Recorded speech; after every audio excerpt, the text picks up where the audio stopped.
The Secret Agent by Joseph Conrad, Chapter 6. The lady patroness of Michaelis, the ticket-of-leave apostle of humanitarian hopes, was one of the most influential and distinguished connections of the assistant commissioner's wife, whom she called Annie, and treated still rather as a not very wise and utterly inexperienced young girl. But she had consented to accept him on a friendly footing, which was by no means the case with all of his wife's influential connections. Married young and splendidly at some remote epoch of the past, she had had for a time a close view of great affairs, and even of some great men. She herself was a great lady. Old now in the number of her years, she had that sort of exceptional temperament which defies time with scornful disregard, as if it were a rather vulgar convention submitted to by the mass of inferior mankind. Many other conventions easier to set aside, alas, failed to obtain her recognition, also on temperamental grounds, either because they bored her, or else because they stood in the way of her scorns and sympathies. Admiration was a sentiment unknown to her. It was one of the secret griefs of her most noble husband against her. First, as always more or less tainted with mediocrity, and next as being in a way an admission of inferiority. And both were frankly inconceivable to her nature. To be fearlessly outspoken in her opinions came easily to her, since she judged solely from the standpoint of her social position. She was equally untrammeled in her actions, and as her tactfulness proceeded from genuine humanity, her bodily vigor remained remarkable, and her superiority was serene and cordial. 3 generations had admired her infinitely, and the last she was likely to see had pronounced her a wonderful woman. Meantime intelligent, with a sort of lofty simplicity, and curious at heart, but not like many women merely of social gossip, she amused her age by attracting within her ken, through the power of her great, almost historical social prestige, everything that rose above the dead level of mankind, lawfully or unlawfully, by position, wit, audacity, fortune, or misfortune. Royal highnesses, artists, men of science, young statesmen, and charlatans of all ages and conditions who, unsubstantial and light, bobbing up like corks, show best the direction of the surface currents, had been welcomed into that house, listened to, penetrated, understood, appraised for her own edification. In her own words, she liked to watch what the world was coming to.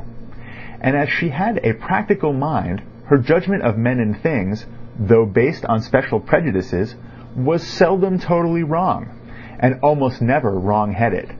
Her drawing-room was probably the only place in the wide world where an assistant commissioner of police could meet a convict liberated on a ticket of leave on other than professional and official ground.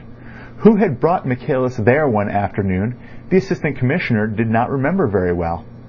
He had a notion it must have been a certain member of Parliament of illustrious parentage and unconventional sympathies, which were the standing joke of the comic papers. The notabilities, and even the simple notorieties of the day, brought each other freely to that temple of an old woman's not noble curiosity. You never could guess whom you were likely to come upon being received in semi-privacy within the faded blue silk and gilt-framed screen, making a cozy nook for a couch and a few armchairs in the great drawing-room, with its hum of voices and the groups of people seated or standing in the light of 6 tall windows. Michaelis had been the object of a revulsion of popular sentiment, the same sentiment which years ago had applauded the ferocity of the life sentence passed upon him for complicity in a rather mad attempt to rescue some prisoners from a police van. The plan of the conspirators had been to shoot down the horses and overpower the escort. Unfortunately, one of the police constables got shot too. He left a wife and 3 small children, and the death of that man, aroused through the length and breadth of a realm for whose defense, welfare, and glory men die every day as a matter of duty, an outburst of furious indignation, of a raging, implacable pity for the victim. 3 ringleaders got hanged. Michaelis, young and slim, locksmith by trade, and great frequenter of evening schools, did not even know that anybody had been killed, his part, with a few others, being to force open the door at the back of the special conveyance. When arrested, he had a bunch of skeleton keys in one pocket, a heavy chisel in another, and a short crowbar in his hand, neither more nor less than a burglar. But no burglar would have received such a heavy sentence. The death of the constable had made him miserable at heart, but the failure of the plot also. He did not conceal either of these sentiments from his empaneled countrymen, and that sort of compunction appeared shockingly imperfect to the crammed court. The judge, on passing sentence, commented feelingly upon the depravity and callousness of the young prisoner. That made the groundless fame of his condemnation. The fame of his release was made for him on no better grounds by people who wished to exploit the sentimental aspect of his imprisonment, either for purposes of their own or for no intelligible purpose. He let them do so in the innocence of his heart and the simplicity of his mind. Nothing that happened to him individually had any importance. He was like those saintly men whose personality is lost in the contemplation of their faith. His ideas were not in the nature of convictions. They were inaccessible to reasoning. They formed in all their contradictions and obscurities an invincible and humanitarian creed, which he confessed rather than preached, with an obstinate gentleness, a smile of pacific assurance on his lips, and his candid blue eyes cast down, because the sight of faces troubled his inspiration developed in solitude. In that characteristic attitude, pathetic in his grotesque and incurable obesity, which he had to drag like a galley slave's bullet to the end of his days, the Assistant Commissioner of Police beheld the ticket of leave apostle filling a privileged armchair within the screen.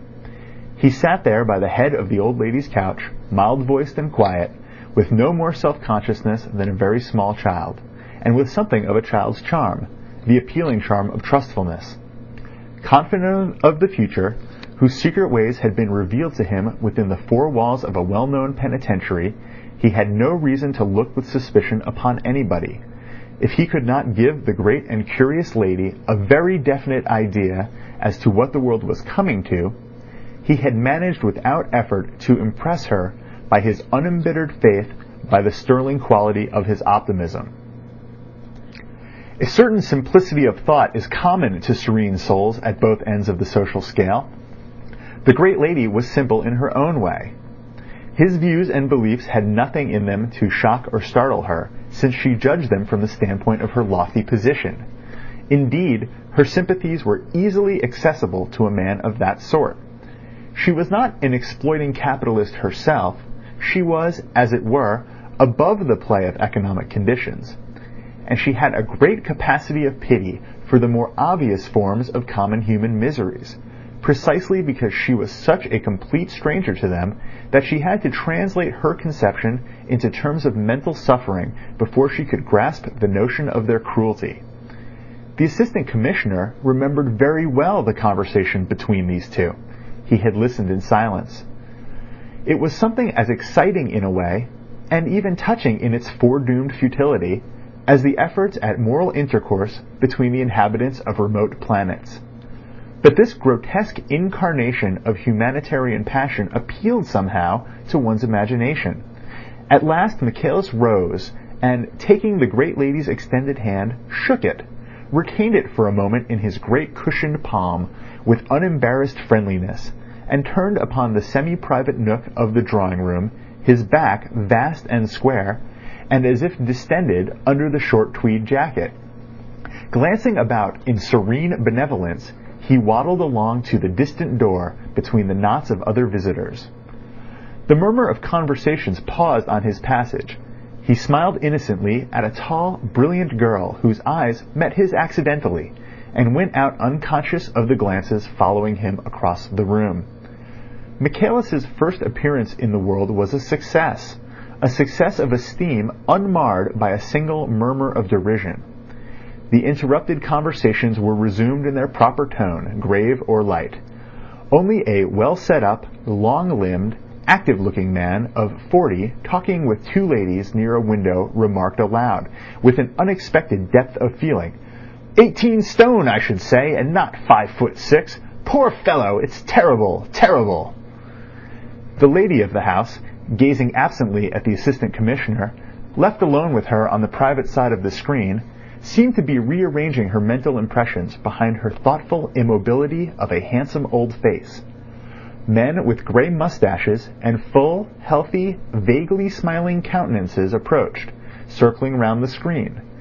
Two mature women with a matronly air of gracious resolution, a clean-shaved individual with sunken cheeks and dangling a gold-mounted eyeglass on a broad black ribbon with an old-world dandified effect.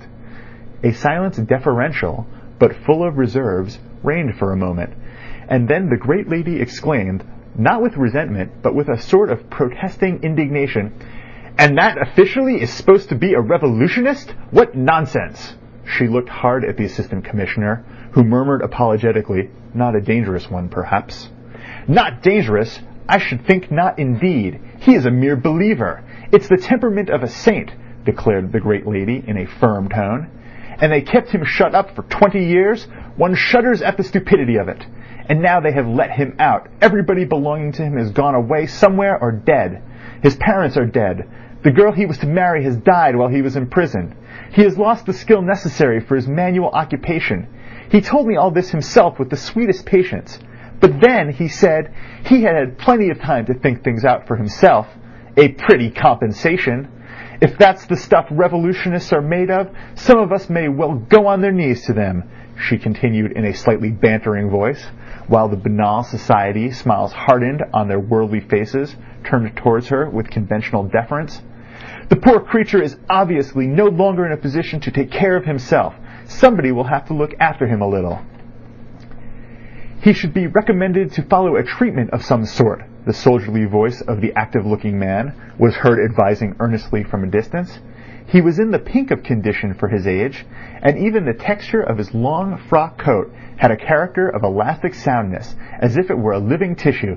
"The man is virtually a cripple," he added with unmistakable feeling. Other voices, as if glad of the opening, murmured hasty compassion. "Quite startling! Monstrous! Most painful to see." The lank man, with the eyeglass on a broad ribbon, pronounced mincingly the word grotesque, whose justness was appreciated by those standing near him. They smiled at each other. The assistant commissioner had expressed no opinion either then or later, his position making it impossible for him to ventilate any independent view of a ticket of leave convict. But, in truth, he shared the view of his wife's friend and patron that Michaelis was a humanitarian sentimentalist, a little mad, but upon the whole incapable of hurting a fly intentionally. So when that name cropped up suddenly in this vexing bomb affair, he realized all the danger of it for the ticket of leave apostle, and his mind reverted at once to the old lady's well-established infatuation. Her arbitrary kindness would not brook patiently any interference with Michaelis's freedom. It was a deep, calm, convinced infatuation. She had not only felt him to be inoffensive, but she had said so, which last, by a confusion of her absolutist mind, became a sort of incontrovertible demonstration. It was as if the monstrosity of the man, with his candid infant's eyes and a fat angelic smile, had fascinated her. She had come to believe almost his theory of the future, since it was not repugnant to her prejudices. She disliked the new element of plutocracy in the social compound, and industrialism as a method of human development appeared to her singularly repulsive in its mechanical and unfeeling character. The humanitarian hopes of the mild Michaelis tended not towards utter destruction, but merely towards the complete economic ruin of the system, and she did not really see where was the moral harm of it. It would do away with all the multitude of the parvenus whom she disliked and mistrusted, not because they had arrived anywhere, she denied that, but because of their profound unintelligence of the world, which was the primary cause of the crudity of their perceptions and the aridity of their hearts. With the annihilation of all capital, they would vanish too. But universal ruin, providing it was universal, as it was revealed to Michaelis, would leave the social values untouched. The disappearance of the last piece of money could not affect people of position. She could not conceive how it could affect her position, for instance. She had developed these discoveries to the assistant commissioner with all the serene fearlessness of an old woman who had escaped the blight of indifference. He had made for himself the rule to receive everything of that sort in a silence which he took care from policy and inclination not to make offensive. He had an affection for the aged disciple of Michaelis, a complex sentiment depending a little on her prestige, on her personality, but most of all on the instinct of flattered gratitude. He felt himself really liked in her house. She was kindness personified. And she was practically wise, too, after the manner of experienced women. She made his married life much easier than it would have been without her generously full recognition of his rights as Annie's husband. Her influence upon his wife, a woman devoured by all sorts of small selfishnesses, small envies, small jealousies, was excellent. Unfortunately, both her kindness and her wisdom were of unreasonable complexion, distinctly feminine and difficult to deal with. She remained a perfect woman all along her full tale of years, and not as some of them do become, a sort of slippery, pestilential old man in petticoats. And it was as of a woman that he thought of her, the specially choice incarnation of the feminine, wherein is recruited the tender, ingenuous, and fierce bodyguard for all sorts of men who talk under the influence of an emotion, true or fraudulent, for preachers, seers, prophets, or reformers. Appreciating the distinguished and good friend of his wife, and himself in that way, the assistant commissioner became alarmed at the convict Michaelis's possible fate. Once arrested on suspicion of being in some way, however remote, a party to this outrage, the man could hardly escape being sent back to finish his sentence at least, and that would kill him. He would never come out alive. The assistant commissioner made a reflection extremely unbecoming his official position without being really creditable to his humanity. If the fellow is laid hold of again, he thought, she will never forgive me. The frankness of such a secretly outspoken thought could not go without some derisive self-criticism. No man engaged in a work he does not like can preserve many saving illusions about himself. The distaste, the absence of glamour, extend from the occupation to the personality. It is only when our appointed activities seem by a lucky accident to obey the particular earnestness of our temperament that we can taste the comfort of complete self-deception. The assistant commissioner did not like his work at home. The police work he had been engaged on in a distant part of the globe had the saving character of an irregular sort of warfare, or at least the risk and excitement of open-air sport. His real abilities, which were mainly of an administrative order, were combined with an adventurous disposition. Chained to a desk in the thick of 4 millions of men, he considered himself the victim of an ironic fate, the same, no doubt, which had brought about his marriage with a woman exceptionally sensitive in the matter of colonial climate, besides other limitations testifying to the delicacy of her nature and her tastes. Though he judged his alarm sardonically, he did not dismiss the improper thought from his mind. The instinct of self-preservation was strong within him. On the contrary, he repeated it mentally with profane emphasis and a fuller precision. Damn it! If that infernal heat has his way, the fellow will die in prison smothered in his fat, and she'll never forgive me. His black narrow figure, with the white band of the collar under the silvery gleams on the close-cropped hair at the back of the head, remained motionless. The silence had lasted such a long time that Chief Inspector Heat ventured to clear his throat. This noise produced its effect. The zealous and intelligent officer was asked by his superior, whose back remained turned to him immovably, "You connect Michaelis with this affair?" Chief Inspector Heat was very positive but cautious. "Well, sir," he said, "we have enough to go upon. A man like that has no business to be at large anyhow." "You will want some conclusive evidence," came the observation in a murmur. Chief Inspector Heat raised his eyebrows at the black, narrow back, which remained obstinately presented to his intelligence and his zeal.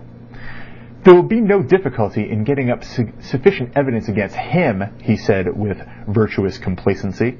"You may trust me for that, sir," he added, quite unnecessarily, out of the fullness of his heart. For it seemed to him an excellent thing to have that man in hand to be thrown down to the public should it think fit to roar with any special indignation in this case. It was impossible to say yet whether it would roar or not. That in the last instance depended, of course, on the newspaper press. But in any case, Chief Inspector Heat, purveyor of prisons by trade, and a man of legal instincts, did logically believe that incarceration was the proper fate for every declared enemy of the law. In the strength of that conviction, he committed a fault of tact. He allowed himself a little conceited laugh and repeated, "Trust me for that, sir." This was too much for the forced calmness under which the Assistant Commissioner had for upwards of 18 months concealed his irritation with the system and the subordinates of his office. A square peg forced into a round hole, he had felt like a daily outrage that had long established smooth roundness into which a man of less sharply angular shape would have fitted himself with voluptuous acquiescence after a shrug or two. What he resented most was just the necessity of taking so much on trust. At the little laugh of Chief Inspector Heat's, he spun swiftly on his heels, as if whirled away from the window pane by an electric shock. He caught on the latter's face not only the complacency proper to the occasion lurking under the mustache, but the vestiges of experimental watchfulness in the round eyes, which had been, no doubt, fastened on his back, and now met his glance for a second, before the intent character of the stare had the time to change to a merely startled appearance.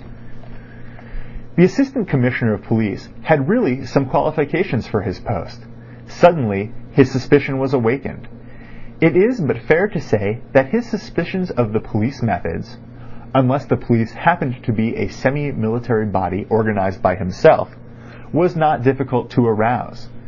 If it ever slumbered from sheer weariness, it was but lightly. And his appreciation of Chief Inspector Heat's zeal and ability, moderate in itself, excluded all notion of moral confidence. "He's up to something," he exclaimed mentally, and at once became angry. Crossing over to his desk, with headlong strides he sat down violently. "Here I am, stuck in a litter of paper," he reflected, with unreasonable resentment, "supposed to hold all the threads in my hands, and yet I can but hold what is put in my hand and nothing else, and they can fasten the other ends of the threads where they please." He raised his head and turned towards his subordinate a long, meagre face with the accentuated figures of an energetic Don Quixote. "Now what is it you've got up your sleeve?" The other stared. He stared without winking, in a perfect immobility of his round eyes, as he was used to stare at the various members of the criminal class when, after being duly cautioned, they made their statements in the tones of injured innocence, or false simplicity, or sullen resignation. But behind that professional and stony fixity there was some surprise, too, for in such a tone, combining nicely the note of contempt and impatience, Chief Inspector Heat, the right-hand man of the department, was not used to be addressed. He began in a procrastinating manner, like a man taken unawares by a new and unexpected experience. "What I've got against that man Michaelis, you mean, sir?" The Assistant Commissioner watched the bullet head, the points of that Norse rover's mustache falling below the line of the heavy jaw, the whole full and pale physiognomy whose determined character was marred by too much flesh, at the cunning wrinkles radiating from the outer corners of the eyes, and in that purposeful contemplation of the valuable and trusted officer he drew a conviction so sudden that it moved him like an inspiration. "I have reason to think that when you came into this room," he said in measured tones, "it was not Michaelis who was in your mind, not principally, perhaps not at all." "You have reason to think, sir? muttered Chief Inspector Heat, with every appearance of astonishment, which up to a certain point was genuine enough. He had discovered in this affair a delicate and perplexing side, forcing upon the discoverer a certain amount of insincerity, that sort of insincerity which, under the names of skill, prudence, discretion, turns up at one point or another in most human affairs. He felt at the moment like a tightrope artist might feel if suddenly, in the middle of the performance, the manager of the music hall were to rush out of the proper managerial seclusion and begin to shake the rope. Indignation, the sense of moral insecurity engendered by such a treacherous proceeding, joined to the immediate apprehension of a broken neck, would, in the colloquial phrase, put him in a state. And there would be also some scandalized concern for his art, too, since a man must identify himself with something more tangible than his own personality, and establish his pride somewhere, either in his social position, or in the quality of work he is obliged to do, or simply in the superiority of the idleness he may be fortunate enough to enjoy. "Yes," said the Assistant Commissioner, "I have. I do not mean to say that you have not thought of Michaelis at all, but you are giving the fact you've mentioned a prominence which strikes me as not quite candid, Inspector Heat. If that is really the track of discovery, why haven't you followed it up at once, either personally or by sending one of your men to that village?" "Do you think, sir, I have failed in my duty there?" the Chief Inspector asked, in a tone which he sought to make simply reflective. Forced unexpectedly to concentrate his faculties upon the task of preserving his balance, he had seized upon that point and exposed himself to a rebuke, for the Assistant Commissioner, frowning slightly, observed that this was a very improper remark to make. "But since you've made it," he continued coldly, "I'll tell you that this is not my meaning." He paused, with a straight glance of his sunken eyes, which was a full equivalent of the unspoken termination, "and you know it." The head of the so-called Special Crimes Department, debarred by his position from going out of doors personally in quest of secrets locked up in guilty breasts, had a propensity to exercise his considerable gifts for the detection of incriminating truth upon his own subordinates. That peculiar instinct could hardly be called a weakness. It was natural. He was a born detective. It had unconsciously governed his choice of a career, and if it ever failed him in life, it was perhaps in the one exceptional circumstance of his marriage, which was also natural. It fed, since it could not roam abroad, upon the human material which was brought to it in its official seclusion. We can never cease to be ourselves. His elbow on the desk, his thin legs crossed, and nursing his cheek in the palm of his meager hand, the Assistant Commissioner, in charge of the Special Crimes Branch, was getting hold of the case with growing interest.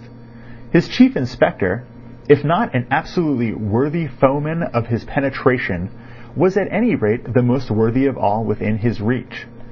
A mistrust of established reputations was strictly in character with the Assistant Commissioner's ability as detector. His memory evoked a certain old fat and wealthy native chief in the distant colony, whom it was a tradition for the successive colonial governors to trust and make much of as a firm friend and supporter of the order and legality established by white men, whereas, when examined skeptically, he was found out to be principally his own good friend and nobody else's. Not precisely a traitor, but still a man of many dangerous reservations in his fidelity, caused by a due regard for his own advantage, comfort, and safety.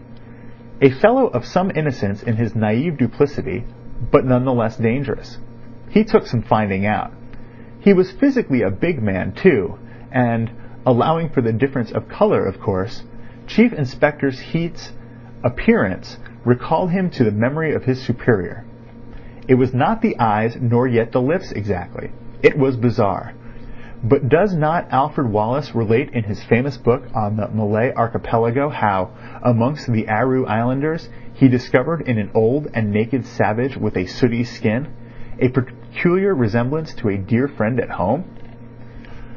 For the first time since he took up his appointment, the Assistant Commissioner felt as if he were going to do some real work for his salary, and that was a pleasurable sensation. "I'll turn him inside out like an old glove," thought the Assistant Commissioner, with his eyes resting pensively upon Chief Inspector Heat. "No, that was not my thought," he began again. "There is no doubt about you knowing your business, no doubt at all. And that's precisely why He stopped short, and, changing his tone, "What could you bring up against Michaelis of a definite nature? I mean, apart from the fact that the two men under suspicion, you're certain there were two of them, came last from a railway station within 3 miles of the village where Michaelis is living now."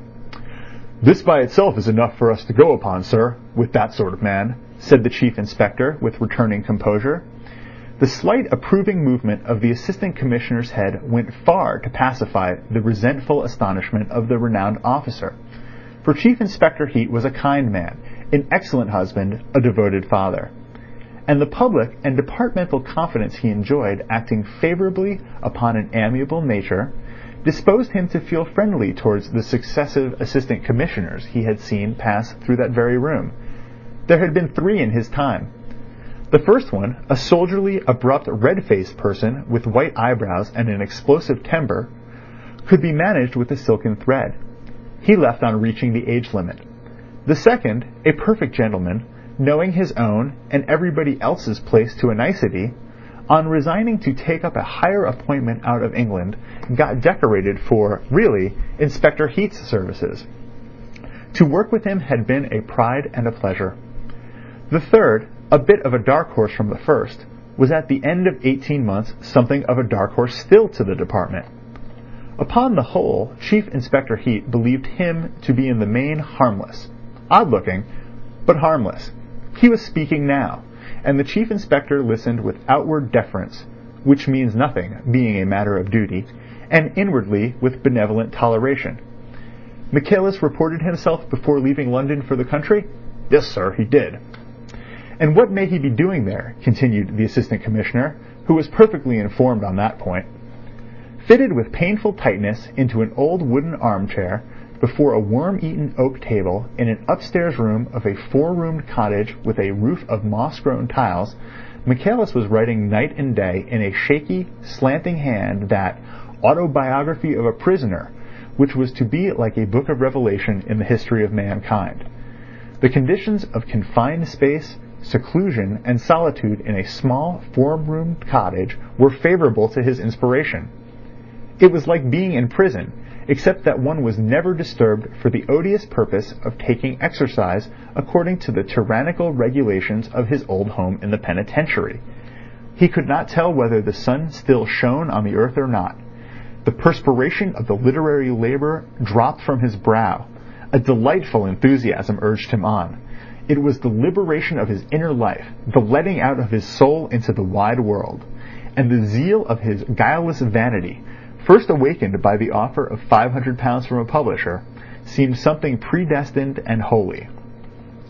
It would be, of course, most desirable to be informed exactly, insisted the Assistant Commissioner uncandidly. Chief Inspector Heat, conscious of renewed irritation at this display of scrupulousness, said that the county police had been notified from the first of Michaelis's arrival, and that a full report could be obtained in a few hours. A wire to the superintendent. Thus he spoke, rather slowly, while his mind seemed already to be weighing the consequences. A slight knitting of the brow was the outward sign of this, but he was interrupted by a question. "You've sent that wire already?" "No, sir," he answered, as if surprised. The Assistant Commissioner uncrossed his legs suddenly. The briskness of that movement contrasted with the casual way in which he threw out a suggestion. "Would you think that Michaelis had anything to do with the preparation of that bomb, for instance?" The Chief Inspector assumed a reflective manner. "I wouldn't say so. There's no necessity to say anything at present. He associates with men who are classed as dangerous. He was made a delegate of the Red Committee less than a year after his release on license. A sort of compliment, I suppose." And the Chief Inspector laughed a little angrily, a little scornfully. With a man of that sort, scrupulousness was a misplaced and even an illegal sentiment. The celebrity bestowed upon Michaelis on his release 2 years ago by some emotional journalists in want of special copy had rankled ever since in his breast. it was perfectly legal to arrest that man on the barest suspicion. It was legal and expedient on the face of it. His two former chiefs would have seen the point at once, whereas this one, without saying either yes or no, sat there as if lost in a dream. Moreover, besides being legal and expedient, the arrest of Michaelis solved a little personal difficulty which worried Chief Inspector Heat somewhat. This difficulty had its bearing upon his reputation, upon his comfort, and even upon the efficient performance of his duties. For if Michaelis no doubt knew something about this outrage, the Chief Inspector was fairly certain that he did not know too much. This was just as well. He knew much less, the Chief Inspector was positive, than certain other individuals he had in his mind, but whose arrest seemed to him inexpedient, besides being a more complicated matter, on account of the rules of the game. The rules of the game did not protect so much Michaelis, who was an ex-convict. It would be stupid not to take advantage of legal facilities, and the journalist who had written him up with emotional gush would be ready to write him down with emotional indignation.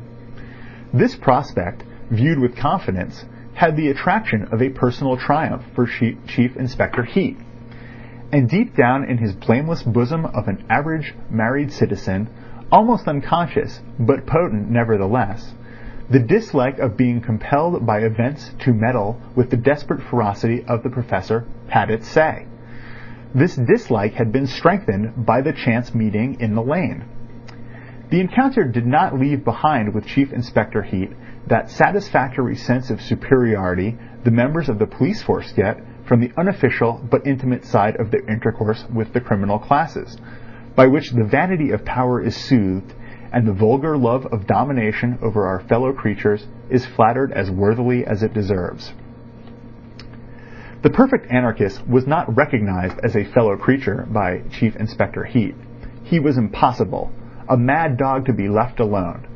Not that the Chief Inspector was afraid of him. On the contrary, he meant to have him some day. But not yet. He meant to get hold of him in his own time, properly and effectively according to the rules of the game. The present was not the right time for attempting that feat. Not the right time for many reasons, personal and of public service. This being the strong feeling of Inspector Heat, it appeared to him just and proper that this affair should be shunted off its obscure and inconvenient track, leading goodness knows where, into a quiet and lawful siding called Michaelis. And he repeated, as if reconsidering the suggestion conscientiously, "The bomb. No, I would not say that exactly. We may never find that out. But it's clear that he is connected with this in some way, which we can find out without much trouble." His countenance had that look of grave, overbearing indifference, once well known and much dreaded by the better sort of thieves. Chief Inspector Heat, though what is called a man, was not a smiling animal, but his inward state was that of satisfaction at the passively receptive attitude of the Assistant Commissioner, who murmured gently, "And you really think that the investigation should be made in that direction?" "I do, sir." "Quite convinced?" "I am, sir. That's the true line for us to take."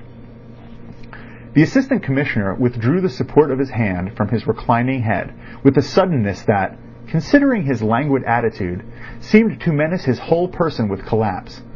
But, on the contrary, he sat up, extremely alert, behind the great writing table on which his hand had fallen with the sound of a sharp blow. "What I want to know is what put it out of your head till now." "Put it out of my head?" repeated the Chief Inspector very slowly. "Yes, till you were called into this room, you know." The Chief Inspector felt as if the air between his clothing and his skin had become unpleasantly hot. It was the sensation of an unprecedented and incredible experience. "Of course," he said, exaggerating the deliberation of his utterance to the utmost limits of possibility. "If there is a reason, of which I know nothing, for not interfering with the convict Michaelis, perhaps it's just as well I didn't start the county police after him." This took such a long time to say that the unflagging attention of the Assistant Commissioner seemed a wonderful feat of endurance. His retort came without delay. "No reason whatever that I know of. Come, Chief Inspector, this finessing with me is highly improper on your part, highly improper. And it's also unfair, you know. You shouldn't leave me to puzzle things out for myself like this.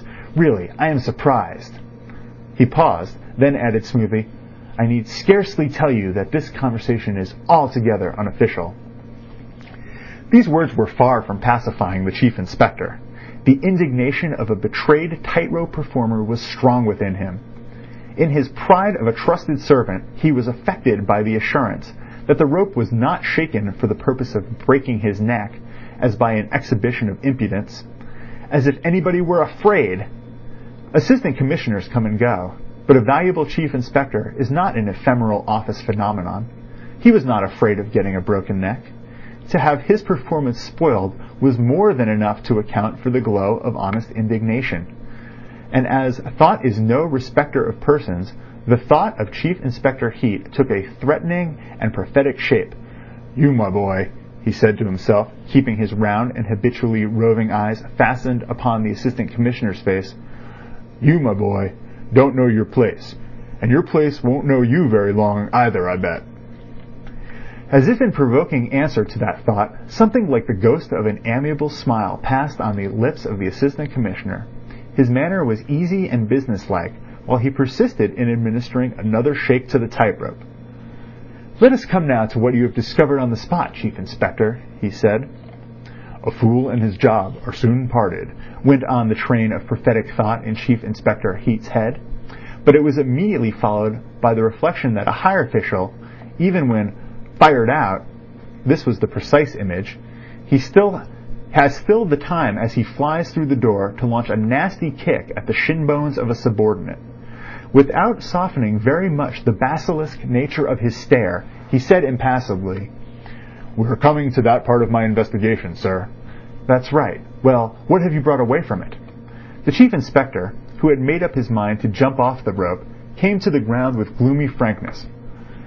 "I've brought away an address," he said, pulling out of his pocket without haste a singed rag of dark blue cloth. "This belongs to the overcoat the fellow who got himself blown to pieces was wearing.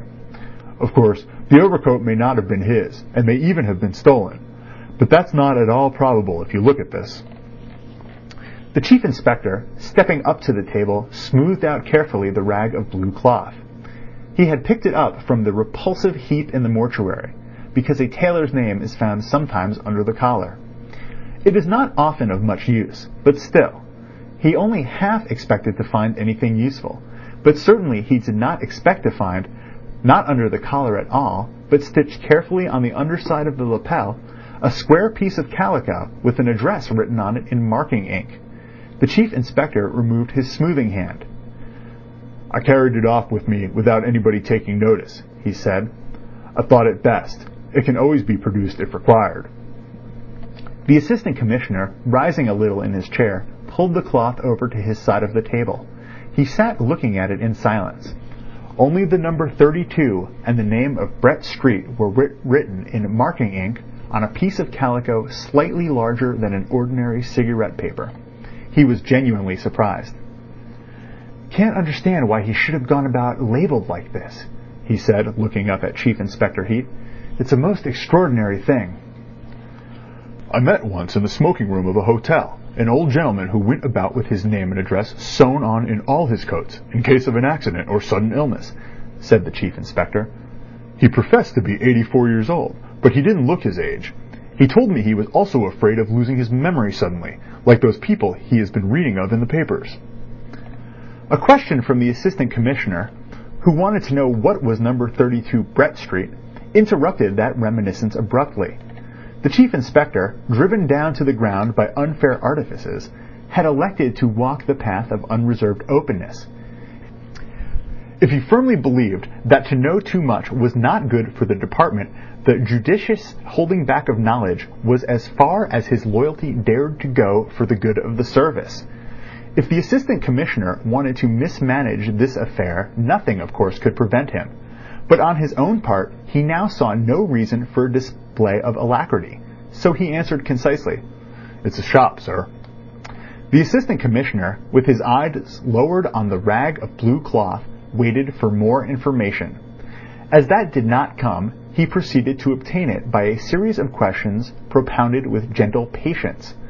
Thus he acquired an idea of the nature of Mr. Verloc's commerce, of his personal appearance, and heard at last his name.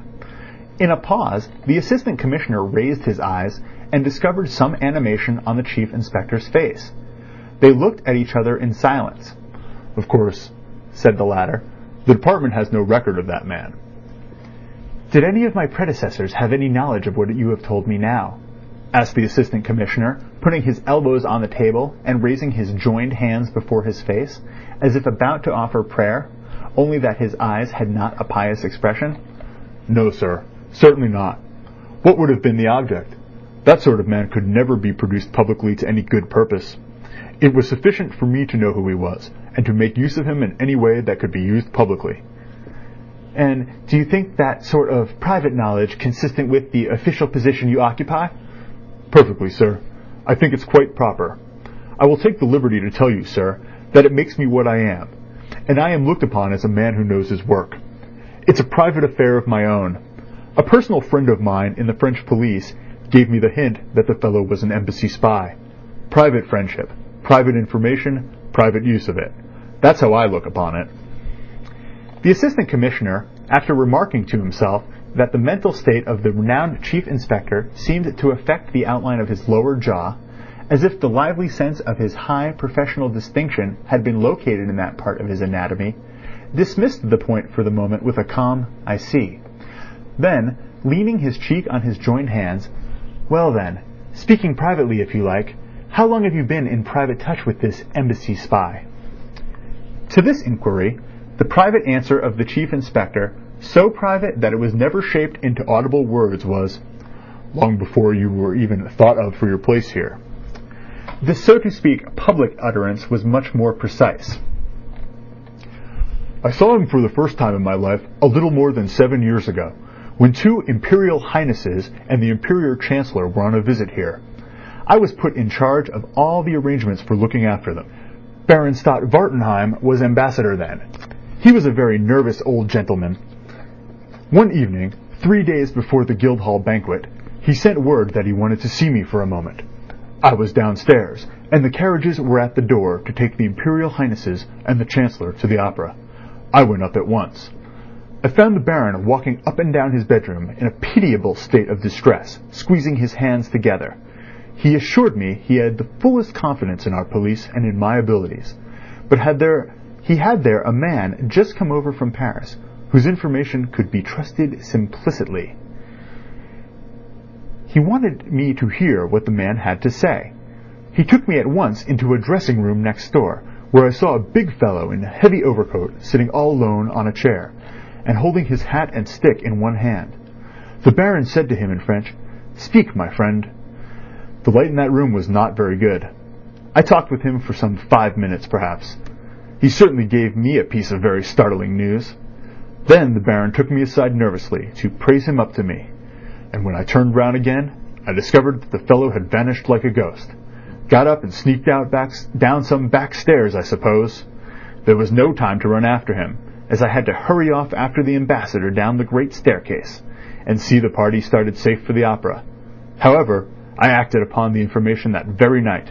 Whether it was perfectly correct or not, it did look serious enough. Very likely, it saved us from an ugly trouble on the day of the imperial visit to the city. Some time later, a month or so after my promotion to Chief Inspector, my attention was attracted to a big burly man I thought I had seen somewhere before, coming out in a hurry from a jeweller's shop in the Strand. I went after him, as it was on my way towards Charing Cross, and there, seeing one of our detectives across the road, I beckoned him over, and pointed out the fellow to him, with instructions to watch over his movements for a couple of days and then report to me. No later than next afternoon my man turned up to tell me that the fellow had married his landlady's daughter at a registrar's office that very day at 11:30 a.m., and had gone off with her to Margate for a week. Our man had seen the luggage being put on the cab. There were some old Paris labels on one of the bags. Somehow I couldn't get the fellow out of my head, and the very next time I had to go to Paris on service, I spoke about him to that friend of mine in the Paris police. My friend said, 'From what you tell me, I think you must mean a rather well-known hanger-on and emissary of the Revolutionary Red Committee, He says he is an Englishman by birth. We have an idea that he has been a good few years now a secret agent of one of our foreign embassies in London. This woke up my memory completely. He was the vanishing fellow I saw sitting on a chair in Baron Vartenheim's bathroom. I told my friend that he was quite right. The fellow was a secret agent, to my certain knowledge. Afterwards, my friend took the trouble to ferret out the complete record of that man for me. I thought I had better know all there was to know, but I don't suppose you want to hear his history now, sir." The Assistant Commissioner shook his supported head. "The history of your relations with that useful personage is the only thing that matters just now," he said, closing slowly his weary, deep-set eyes, and then opening them swiftly with a greatly refreshed glance. "There's nothing official about them," said the Chief Inspector bitterly. "I went into his shop one evening, told him who I was, and reminded him of our first meeting. He didn't as much twitch an eyebrow. He said that he was married and settled now, and that all he wanted was not to be interfered in his little business. I took it upon myself to promise him that, as long as he didn't go in for anything obviously outrageous, he would be left alone by the police.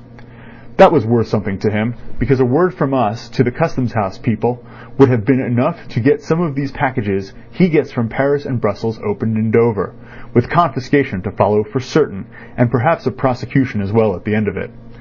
"That's a very precarious trade," murmured the Assistant Commissioner. "Why did he go in for that?" The Chief Inspector raised scornful eyes dispassionately. "Most likely got a connection. Friends on the continent. Amongst people who deal in such wares. They would be just the sort he would consort with. He's a lazy dog, too, just like the rest of them." "What do you get from him in exchange for your protection?" The Chief Inspector was not inclined to enlarge on the value of Mr. Verloc's services. "He would not be much good to anybody but myself. One has got to know a good deal beforehand to make a use of a man like that. I can understand the sort of hint he can give, and when I want a hint, he can generally furnish it to me."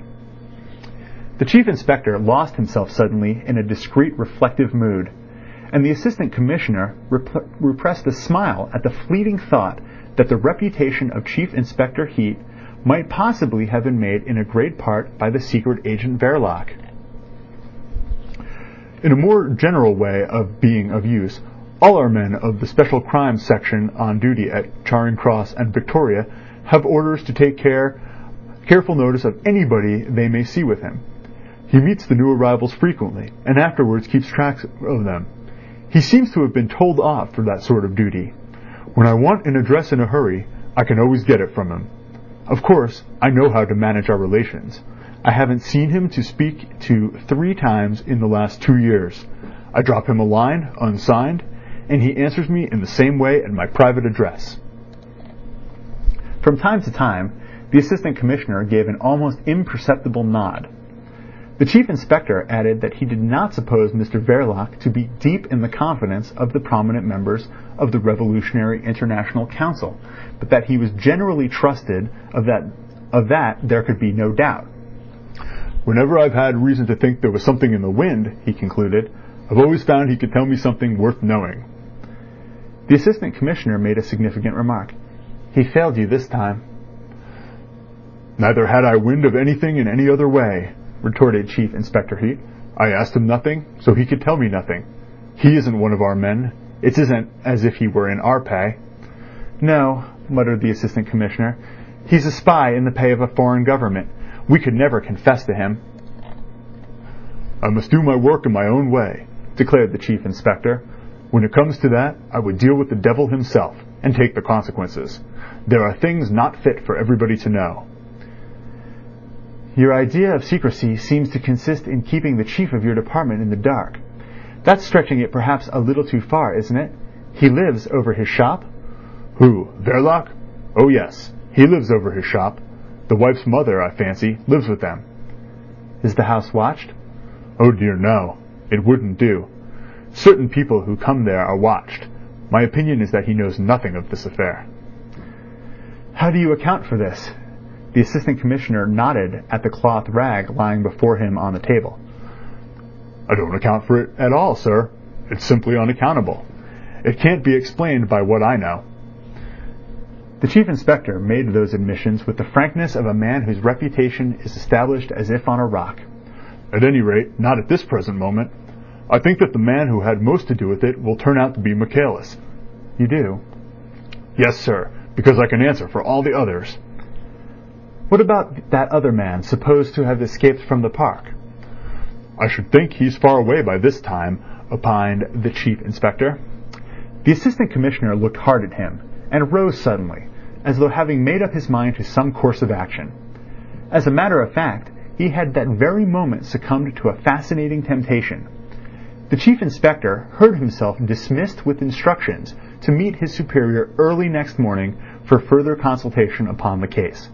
He listened with an impenetrable face, and walked out of the room with measured steps. Whatever might have been the plans of the assistant commissioner, they had nothing to do with that desk work, which was the bane of his existence because of its confined nature and apparent lack of reality. It could not have had, or else the general air of alacrity that came upon the assistant commissioner would have been inexplicable. And as soon as he was left alone, he looked for his hat impulsively and put it on his head. Having done that, he sat down again to reconsider the whole matter. But as his mind was already made up, this did not take long, and before Chief Inspector Heat had gone very far on the way home, he also left the building. End of Chapter 6.